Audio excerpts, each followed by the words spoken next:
Hi, everybody. Great to have you here. And I'm really excited about this live interview with James Scholl.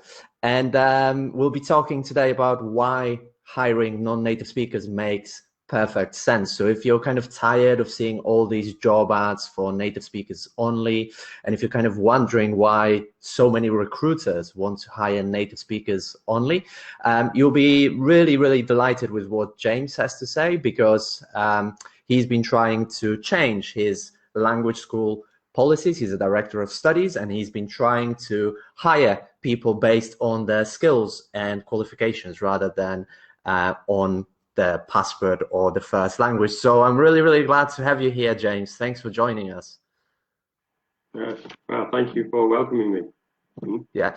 Do you mind introducing yourself to? I gave a short introduction, but if you could just introduce yourself to the audience. Hello everybody. My name is James, and I'm a language teacher by profession. I've been in the business for about 13 or 14 years, and I take pride in being a language teacher. I think it's a great profession, and I've been teaching in a few different countries, and I've taught at method schools, in high schools, in cultural institutes, and the usual private language academies. Born in the UK, and now currently living in the far east of Russia, in a very, very cold place in the winter and quite hot in the summer. Right. Yeah, we'll get back to that how you actually got there from Costa Rica, where we originally met while working in a language school. But I'll just first maybe introduce myself very quickly to people who are new to this channel. My name is Marek Kiczkowiak, and I run TEFL Equity Advocates and Academy, where I help English teachers tackle native speakerism and teach English for global communication. You can also join our Facebook group, which is linked right in this live stream. And also, if you have any comments or questions to myself or to James, then definitely use the comments section to, first of all, to say hi, tell us where you're from, and then ask us any questions, make comments, and I'll do my best to answer your comments, and I'll be monitoring them here on my phone. So you might see me looking down sometimes. It's not that I'm not listening to you, but I'm just looking at the comments. So James, yeah, we go back a long way. I mean, we met. I couldn't believe it when I counted it that we met almost 10 years ago in Costa Rica. So that was a great time there in when we were working in that language school in Costa Rica. But what brought you all the way from Costa Rica to literally the other side of the world to Siberia? Yeah, well, it's the world is a place to be explored, and like you say, it was a great time working in Costa Rica, and well, I ended up shifting to a cultural institute in Peru. And then I went back to the UK to do a Delta and a master's degree in language teaching because I wanted to upskill. And then I fancied exploring Asia a little, so I ended up in Mongolia for a few years. And then a friend of mine tipped me off about a director of studies position here, so I applied, and luckily I was given the job. So here I am.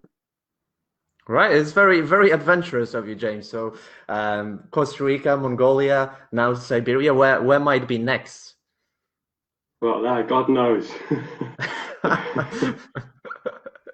It's a Yeah. difficult question, but let's dive into the main topic of today's interview, which is native speakerism and hiring non-native speakers as well. When did Mhm. you first become aware that native speakerism was an issue? When did you first become aware of the fact that many jobs in private language schools were reserved for native speakers? Yeah, it's well, I guess I was aware of the term native speaker before native speakerism, obviously. I used to see this term in job adverts, which I was applying for, like here, there, and everywhere. But I guess when I was doing my master's degree in language teaching about 4 or 5 years ago, we did some modules on English as a lingua franca, and that rose my awareness of this. Well, firstly, the need for teachers who are non-native speakers, and then secondly towards organisations like your own, which is representing the interests of all teachers from different backgrounds. So the last 5 years or so. And I mean, I've got a difficult question maybe for you. I hope you don't mind me asking it, but why speak out against native speakerism? Because after all, as a native speaker from an inner circle country, you might have likely benefited from native speakerism. So why speak out against it? Why now advocate equal opportunities as a school director in your language school? Well, I guess that, yeah, like you say, I mean, I have benefited from the nationality in my passport when applying for jobs, and I'm sure I will continue benefiting from it while native speakerism still exists. But as for representing and speaking out for everybody else, I think that it's something I want to do is stand alongside other teachers who I know who are professional and competent and are sometimes forgotten because of the chance of national identity. And so I think that it's something that we all can work together on to address, and it's something which is perhaps many people don't realize. But this awareness raising, I want to be part of that awareness raising to stand alongside our brothers and sisters from different countries all over the world. Yeah, I kind of feel that, a lot of people perhaps have changed it or view it as a kind of battle, native speakers against non-native speakers and who's better. But I think, what you said is really what this is all about, kind of being together and standing together against, I think, what I see as unprofessionalism. I don't know if you're going to agree with me on that, but I've always thought that, this issue affects, all of us in a way, because, if as a qualified, experienced, skilled native speaker teacher, you're being hired basically because you're a native speaker rather than because of how well you can actually teach, that's really degrading as well, isn't it? Yeah, I agree. Yeah. Yeah, it kind of moves the the focus from professionalism to something that doesn't really matter. So I think it is all about really being together and advocating against this together.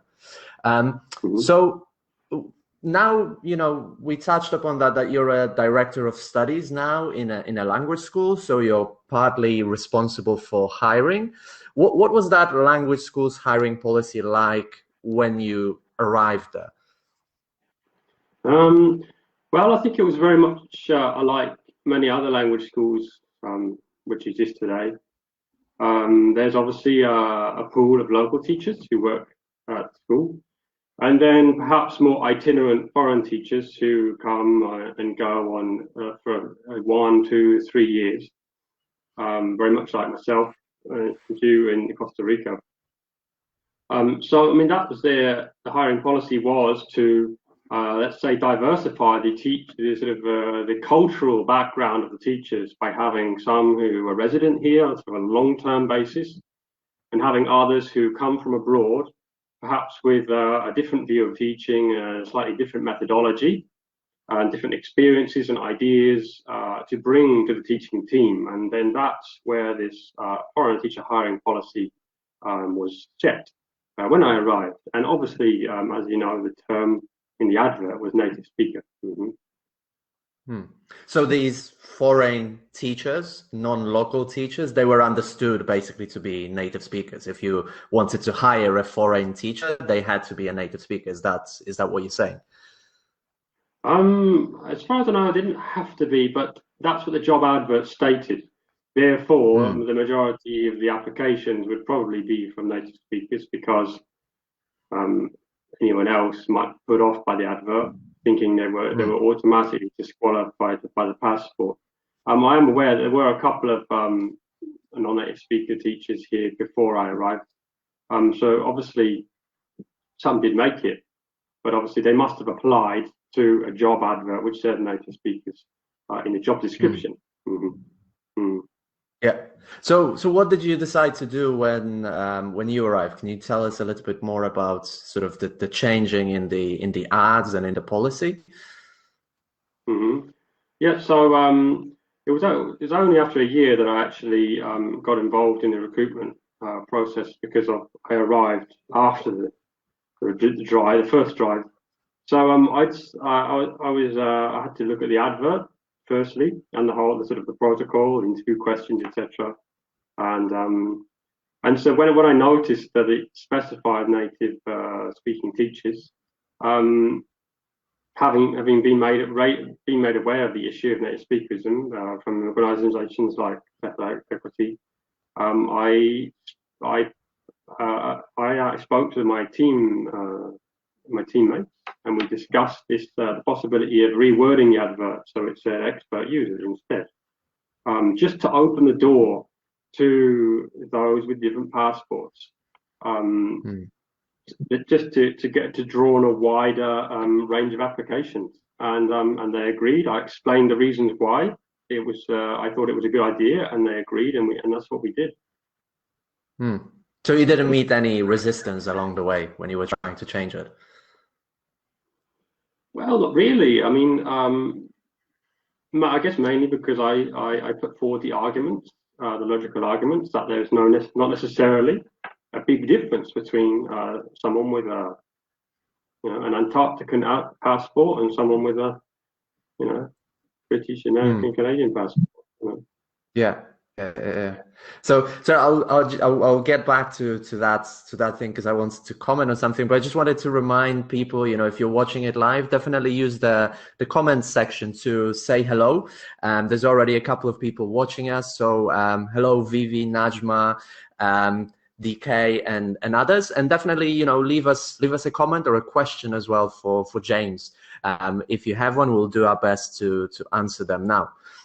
But that's, what you said, that you use logical arguments. Could you maybe, give us just one quick one that either people in your position as director of studies or maybe, non-native speakers themselves who are trying to get jobs could use? Hmm. Well, um, well, what's the difference?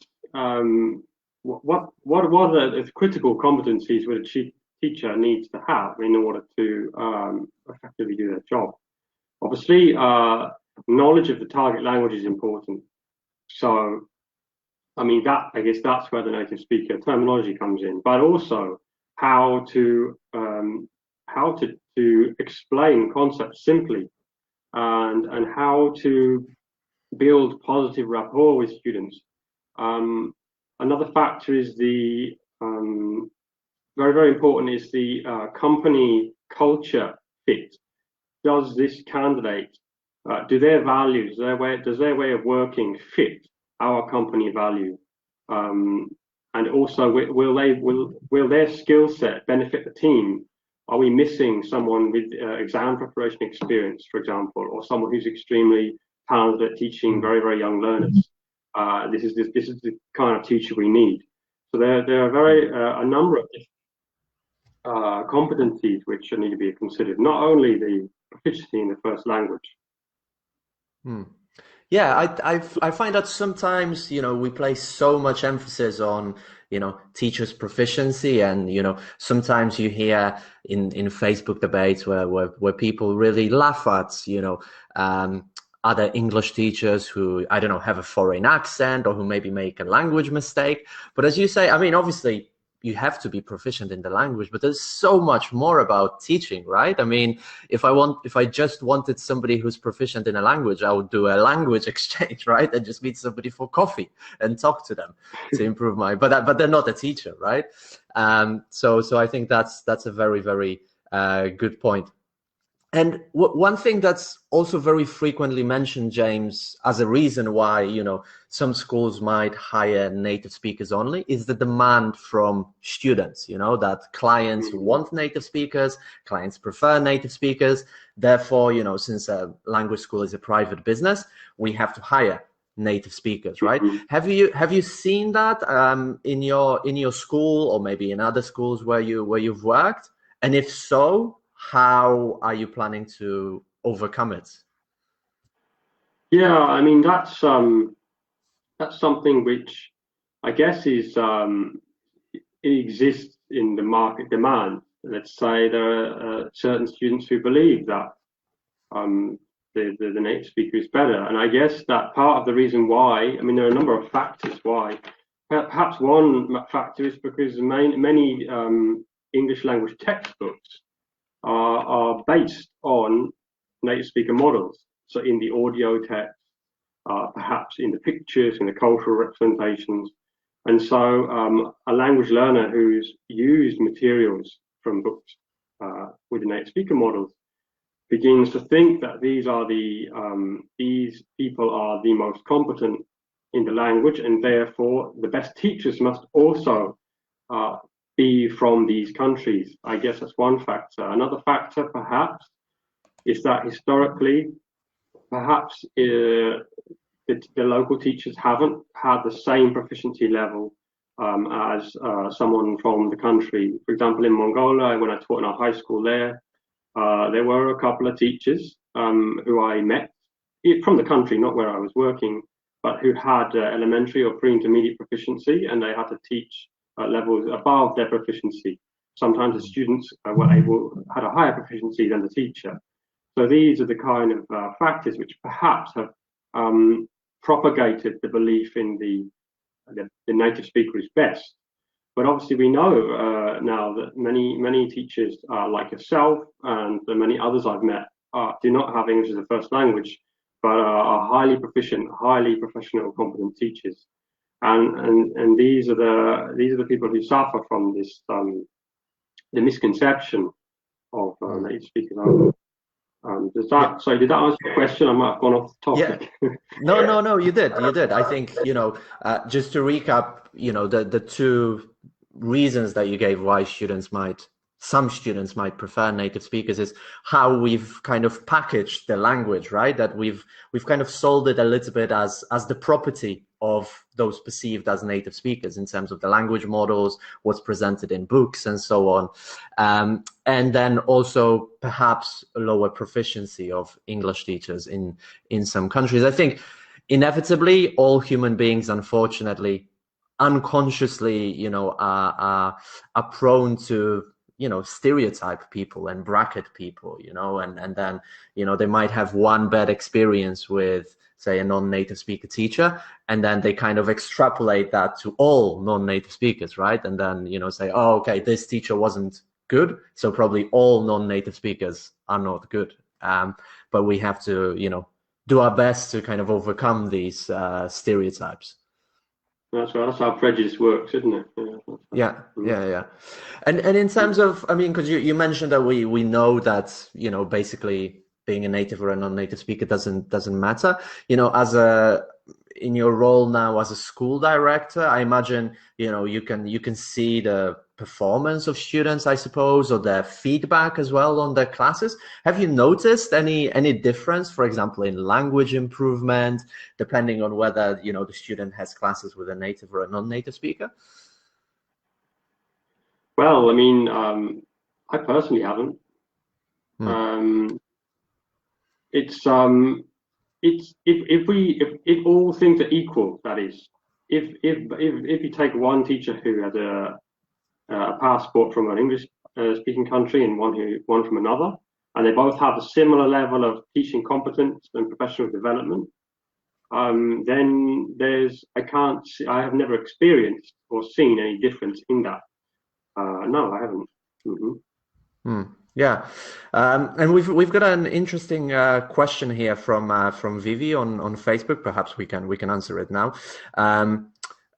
So she says that some of her non-native speaking colleagues are perhaps not so good at spontaneous speech fluency, I suppose. So do you think that this can affect how students feel, or whether they'll improve the language? Um, that's a good question. Well, with respect to what though? I mean, if a teacher is inhibited by his or her sort of, let's say, shyness or lack of fluency, then if the teacher lets that affect him or her, then perhaps that might affect the learner's outcomes.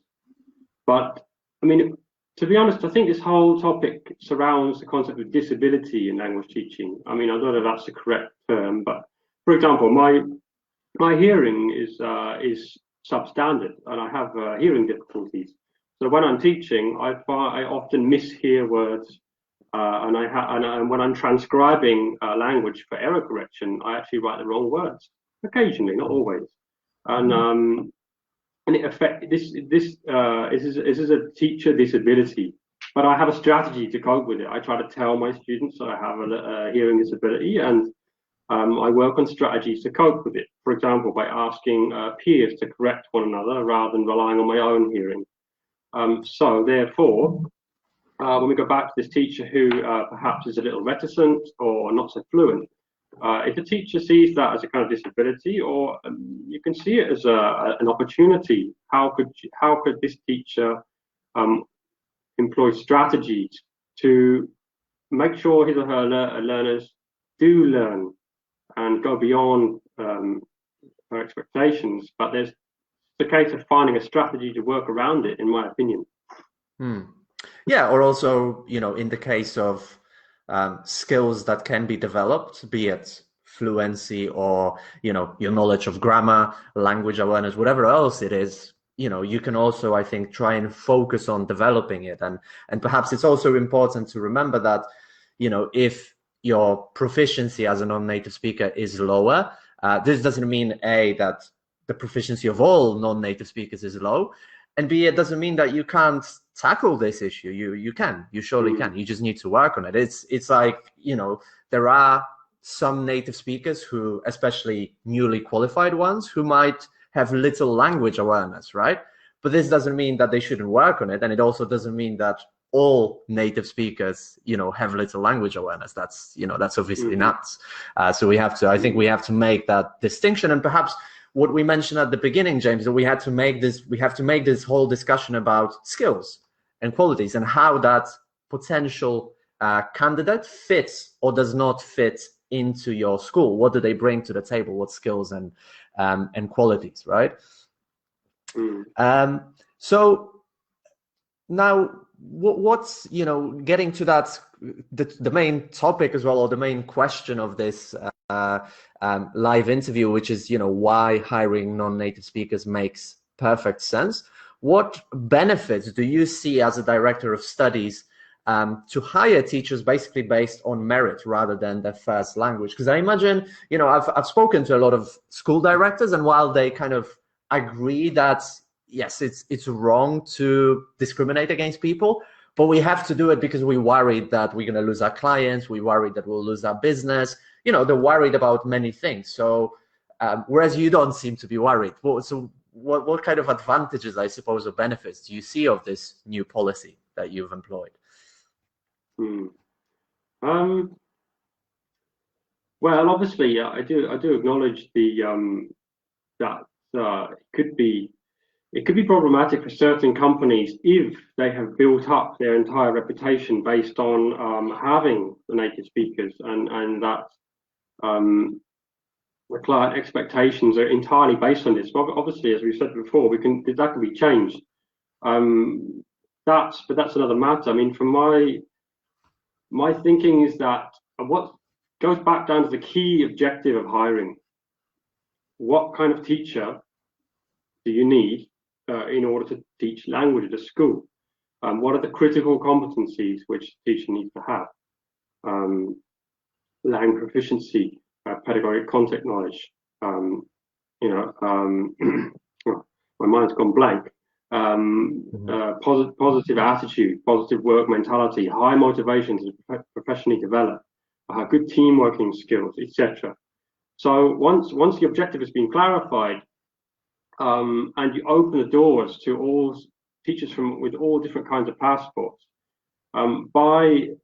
if a company's recruitment policy welcomes applications from non-native speakers and native speakers and everybody else, qualified teachers obviously, then that language school can draw from a far wider pool of talent than a company which narrows the application criteria. Another example would be that many companies specify that the applicants must have a degree.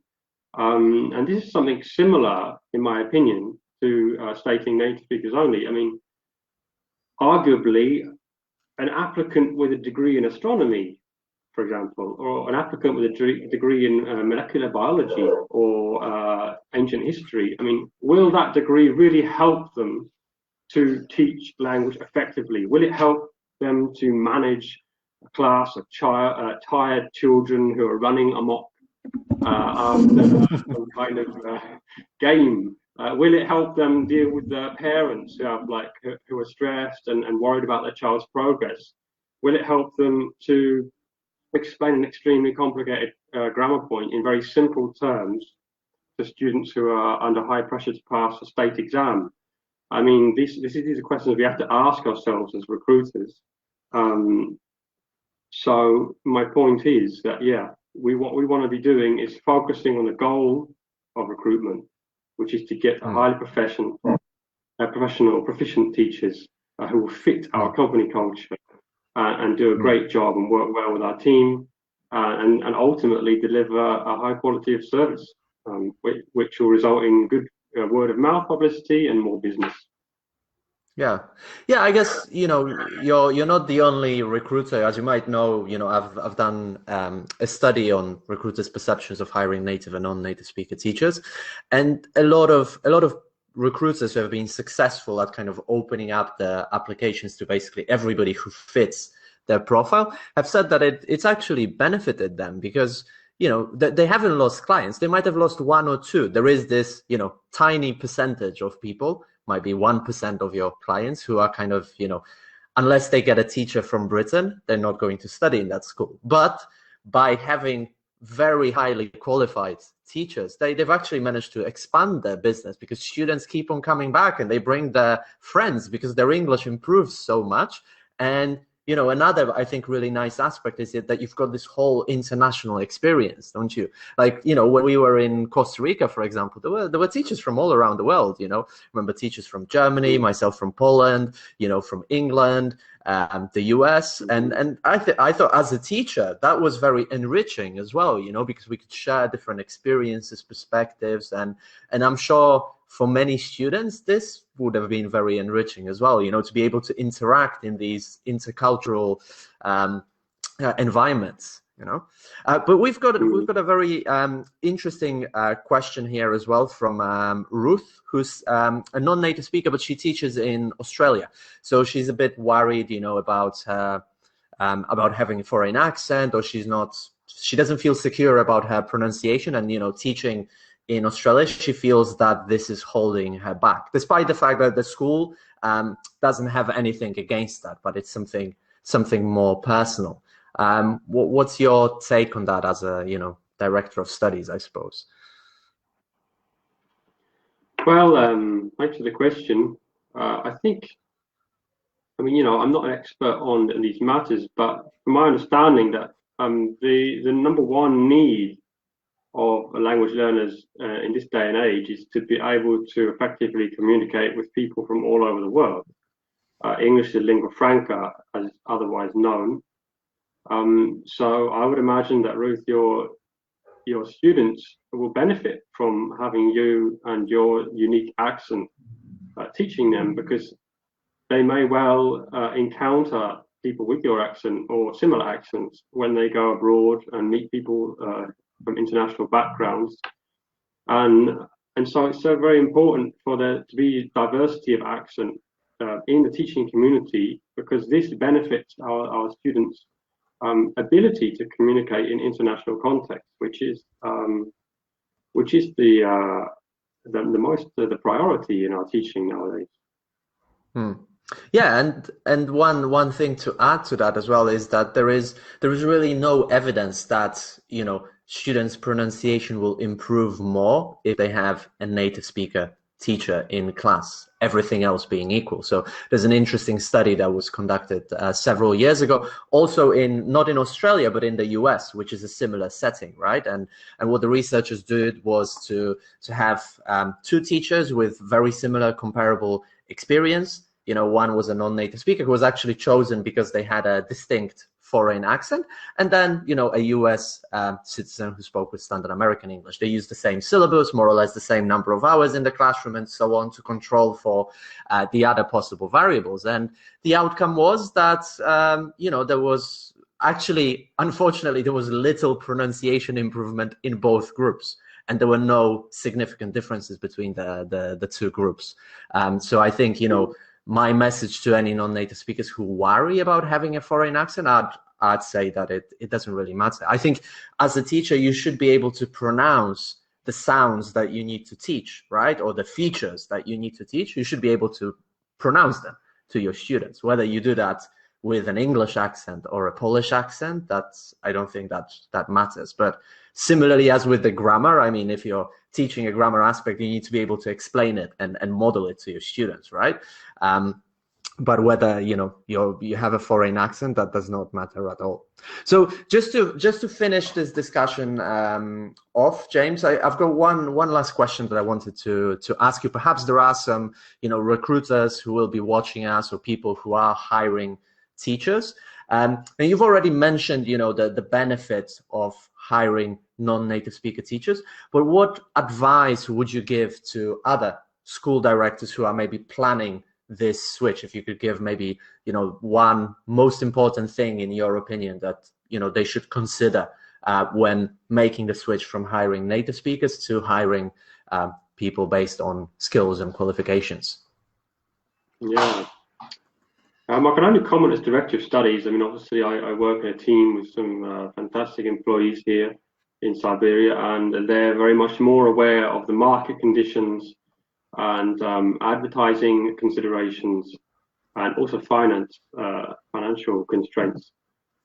So I can't really comment on those in respect. But in terms of choosing and choosing new teachers, my advice is to, well, think twice about how you articulate the specifications of your job advert. We switched from native speaker to expert user, and we benefited from a large number of applications from people whose first language wasn't English, who made it to the interview stage and really impressed us. Well, just as much as the native speakers, we also had some excellent applications from all different countries, English the first language or second, whatever.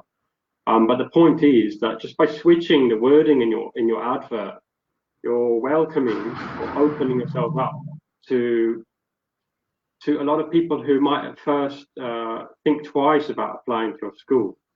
But by changing the wording of the ad, you can show that your school is open to them, and you may well find that one of your best teachers comes from a country where English is spoken as a second or third language. So who knows? Yeah, so I think that's a really positive note to you know, to end this live chat on. Thanks a lot, James, and, you know, thanks a lot for doing what you're doing. I think it's really, really important, and hopefully, you know, more directors of studies and recruiters in different countries will really start following your policies. Yeah, well, thank you for all everything that TEFL Equity Advocates is doing, giving us your support, ongoing support. Yeah, and thanks for the interview. Yeah, having me here. It's been